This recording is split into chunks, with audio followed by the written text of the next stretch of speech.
بسم اللہ الرحمن الرحیم۔ السلام علیکم۔ آج کی اس ویڈیو میں حضرت عبدالمطلب کی منت اور 100 اونٹوں کی کہانی کا واقعہ پیش کروں گی، اور حضرت عبداللہ نبی کریم صلی اللہ علیہ وسلم کے والد محترم کی شان۔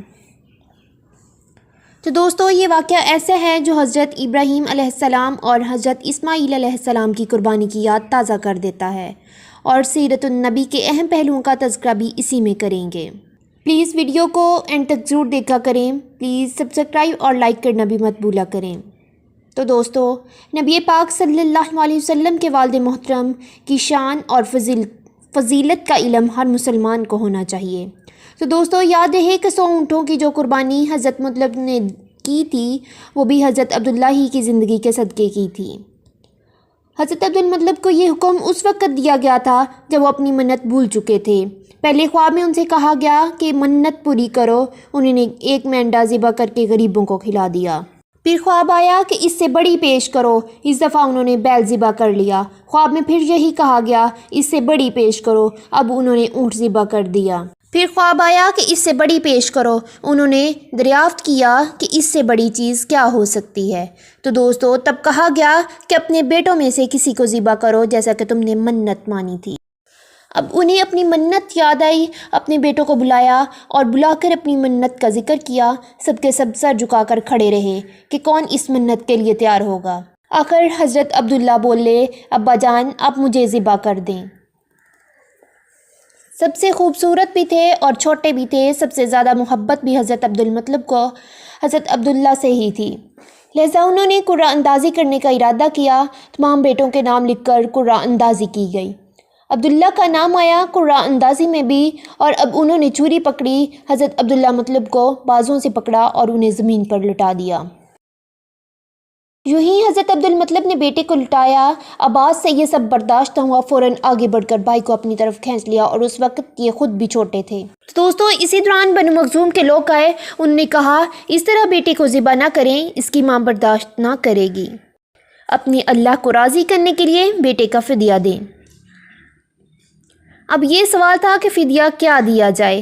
2 پرچیاں لی جائیں، ایک پہ لکھو حضرت عبداللہ اور ایک پہ لکھو 10 اونٹ، اور قرعہ ڈالا جائے۔ اگر عبداللہ کا نام لکھ لے تو پرچی پہ 10 اونٹ بڑھا دو، پھر بھی اگر عبداللہ کا نام لکھ لے تو 10 اونٹ اور بڑھا دو۔ جب تک حضرت عبداللہ کا نام نکلتا رہے، تم پرچیوں پہ 10 اونٹ بڑھاتے جاؤ۔ جب اونٹ والی پرچی نکلے، اس پر جتنے لکھے ہوں وہ ذبح کر دینا، اور عبداللہ کی جان بخشی جائے گی۔ یہ فیصلہ سب کو بہت پسند آیا۔ 100 اونٹوں والی پرچی نکلی۔ اس طرح عبداللہ کی جان کے بدلے 100 اونٹ ذبح کیے گئے۔ حضرت عبدالمطلب کو پورا اطمینان ہو گیا کہ اللہ تعالیٰ نے عبداللہ کے بدلے 100 اونٹوں کی قربانی قبول کر لی ہے۔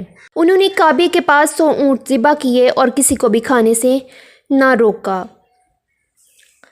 امام ظاہری کہتے ہیں، حضرت عبدالمطلب پہلے آدمی ہیں جنہوں نے آدمی کی جان کی قیمت 100 اونٹ دینے کا شروع کیا۔ اس سے پہلے 10 اونٹ دیے جاتے تھے۔ ایک روایت میں آتا ہے کہ حضرت محمد صلی اللہ علیہ وآلہ وسلم کو ابن ذبیحین بھی کہتے ہیں، یعنی 2 ذبیح کا فرزند۔ حضرت معاویہ رضی اللہ تعالیٰ عنہ فرماتے ہیں کہ ایک بار حضور پاک صلی اللہ علیہ وسلم کی خدمت میں ایک اعرابی حاضر ہوا۔ اس نے آپ صلی اللہ علیہ وسلم کو اس نام سے پکارا کہ یا ذبیحین، تو آپ صلی اللہ علیہ وسلم مسکرائے۔ حضرت معاویہ اس روایت سے فارغ ہوئے تو حاضرین میں سے کسی نے پوچھا کہ 2 ذبیحین کون تھے؟ حضرت معاویہ رضی اللہ تعالیٰ عنہ نے جواب دیا کہ ایک ذبیح حضرت عبداللہ اور دوسرے حضرت اسماعیل علیہ السلام۔ حضرت عبدالمطلب کے بارے میں کئی روایات میں آتا ہے کہ حضرت عبدالمطلب اس بات کا بہت خیال رکھتے کہ جب بھی کوئی اللہ تعالیٰ سے منت مانگے تو اپنی منت کو ضرور پورا کریں گے۔ حضرت عبداللہ قریش میں سب سے خوبصورت تھے۔ ان کا چہرہ روشن ستارہ تھا۔ قریش کی بہت سی لڑکیاں ان سے شادی کی خواہش مند تھیں، مگر حضرت عبداللہ کی شادی حضرت آمنہ سے ہوئی۔ شادی کے وقت حضرت عبداللہ کی عمر 18 سال تھی۔ حضرت آمنہ وہب بن عبد المناف بن زہرہ کی بیٹی تھی۔ حضرت عبداللہ شادی کے لیے اپنے والد کے ساتھ جا رہے تھے۔ کعبے کے پاس ایک عورت بیٹھی نظر آئی۔ یہ عورت ورقہ بن نوفل کی بہن تھی۔ ورقہ بن نوفل قریش کے ایک بہت بڑے عالم تھے۔ اس عورت کے ذہن میں بات آئی، ہو نہ ہو یہ وہی شخص ہے جو پیدا ہونے والے نبی کے باپ ہوں گے۔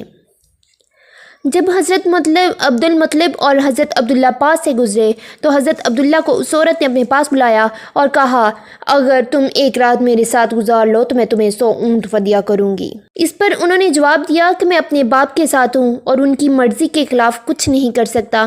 میرے والد باعزت آدمی ہیں اور اپنی قوم کے سردار بھی ہیں۔ حضرت عبداللہ کی شادی حضرت آمنہ سے ہو گئی۔ آپ قریش کی عورتوں میں نسب اور مقام کے اعتبار سے افضل ترین تھیں۔ حضرت آمنہ حضرت عبداللہ کے گھر آ گئیں۔ جب میں ماں بننے والی ہوئی تو میرے پاس ایک شخص آیا۔ میں غنودگی کی حالت میں تھی۔ کیا تمہیں معلوم ہے آپ اس امت کے سردار اور نبی کی ماں بننے والی ہو؟ جب حضور پاک صلی اللہ علیہ وسلم پیدا ہونے والے تھے، اس مرتبہ اس نے کہا کہ جب تمہارے ہاں پیدائش ہو تو کہنا میں اس بچے کے لیے اللہ کی پناہ چاہتی ہوں، ہر حسد کرنے والے کے شر سے اور برائی سے، پھر اس بچے کا نام محمد رکھنا، کیونکہ توریت میں احمد اس کا نام ہے۔ زمین اور آسمان والے ان کی تعریف کرتے ہیں، جبکہ قرآن میں ان کا نام محمد ہے۔ حضرت عبداللہ کے چہرے پر نور چمکتا تھا۔ شادی کے بعد حضرت آمنہ کے چہرے میں آ گیا تھا۔ صحابہ کرام نے نبی کریم صلی اللہ علیہ وسلم سے عرض کیا، آپ صلی اللہ علیہ وسلم فرماتے ہیں، جب میں اپنی والدہ کے پیٹ میں آیا تو انہوں نے دیکھا کہ گویا ان سے یہ نور ظاہر ہوا ہے، جس سے ملک شام میں بصرہ کے محلہ روشن ہو گئے۔ حضرت آمنہ نے حضرت حلیمہ سعدیہ سے فرمایا کہ میرے اس بچے کی شان نرالی ہے۔ جب میرے پیٹ میں تھے مجھے کوئی تھکن محسوس نہیں ہوتی تھی۔ حضرت عیسیٰ علیہ السلام وہ آخری پیغمبر ہیں جنہوں نے آپ صلی اللہ علیہ وسلم کی آمد کی خوشخبری سنائی ہے۔ حضرت عبداللہ ایک تجارتی قافلے کے ساتھ شام کی طرف گئے، مگر بیماری کی وجہ سے مدینہ ٹھہر گئے۔ جب قافلہ مکہ پہنچا اور لوگوں نے حضرت عبداللہ کو نہ پایا تو حضرت عبد المطلب نے قافلے والوں سے حضرت عبداللہ کے بارے میں دریافت کیا۔ وہ بیماری کی وجہ سے اپنے ننیال بنی نجار مدینہ میں ہی ٹھہر گئے ہیں۔ عبد المطلب نے اپنے بڑے بیٹے حارث کو کہا کہ مدینہ میں جائیں اور حضرت عبداللہ کی طبیعت دریافت کر کے آئیں۔ جب حارث وہاں پہنچے تو معلوم ہوا کہ حضرت عبداللہ تو بیماری کی وجہ سے انتقال کر گئے ہیں۔ انتقال کے بعد ان کو مدینہ منورہ میں ہی دفن کر دیا گیا ہے۔ حارث نے جب واپس آ کر اپنے والد کو اس حادثے کی اطلاع دی، اس سے سب کو بہت صدمہ ہوا۔ کچھ روایات میں آتا ہے کہ حضرت عبداللہ کا انتقال 20 سال کی عمر میں ہوا اور کچھ کہتے ہیں کہ 18 سال کی عمر میں۔